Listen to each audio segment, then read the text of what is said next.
আসমান কে আমি বানিয়েছি বান্দার মাথার ছাদ। আল্লাহ পাক বলছেন আসমান কে আমি বানিয়েছি বান্দার মাথার ছাদ। জমিন কে বিছানা করেছি করতে ইবাদত।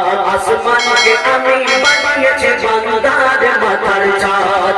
জমিন কে বিছানা করেছি করতে ইবাদত। পানিতে ভরে দিয়েছি ভরপুর নিয়ামত। পানিতে ভরে দিয়েছি ভরপুর নিয়ামত। যে পানি তোদের খুব দরকার,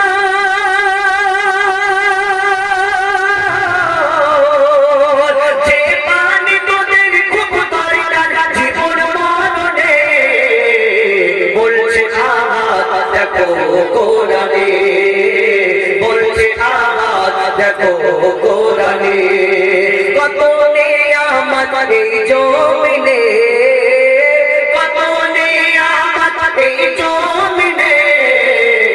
বলছে আহাত দেখো কোরআনে, বলছে আহাত দেখো কোরআনে। সবুজ সবুজ বৃক্ষ দিয়ে সাজিয়েছি জমিন। শাক সবজি ফলমূল যা কিছু আমাদের খাওয়ার জন্য এই দুনিয়াতে সবকিছু আল্লাহ আল্লাহ।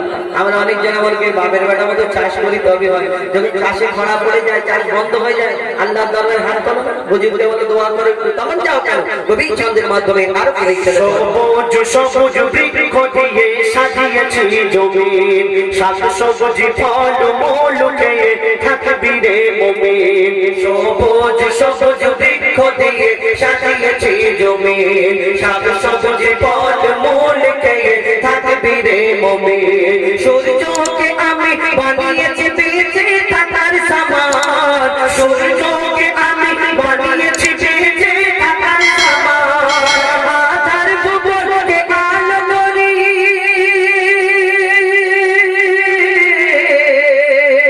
আধার ভুবনকে আলো করি চাঁদের কিরণে।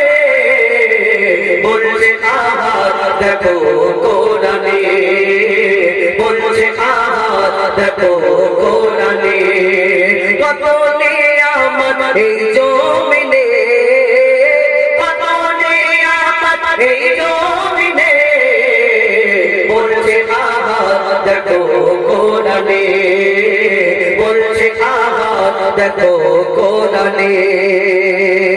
আমি তোদের মালিক, আমি প্রভু, আমি রব। আল্লাহ পাক বান্দাদের উদ্দেশ্য করে অর্থাৎ আমাদের উদ্দেশ্য করে বলছেন আমি তোদের মালিক, আমি প্রভু, আমি রব। হায়াত মউত রিজিক দৌলত আমার হাতে সব। আমি তোদের মালিক,